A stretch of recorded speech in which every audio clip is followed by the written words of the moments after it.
Let's talk about the one who must not be named. We do not speak his name.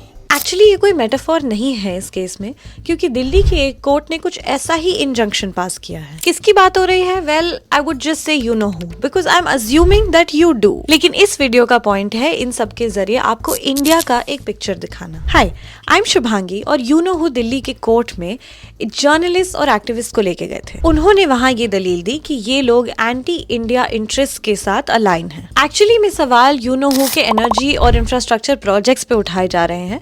तो ये equation कैसे बना that this is anti India? अब और भी थोड़ा रिवाइंड करते हैं।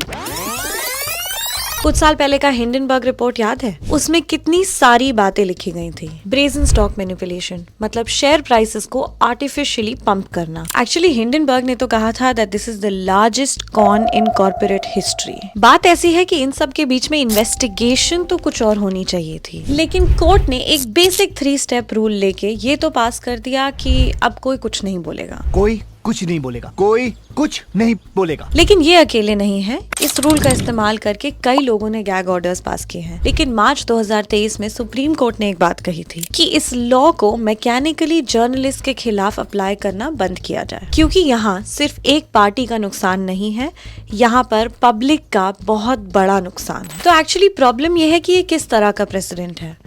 आपको तो ये चिंता करनी चाहिए कि अगर ऐसे ही गैग ऑर्डर्स पास होते रहे तो शायद आज आप समझ गए हैं कि यू नो हू कौन है, लेकिन आगे तो शायद हमें समझ भी नहीं आएगा। पता है ना आप सबको।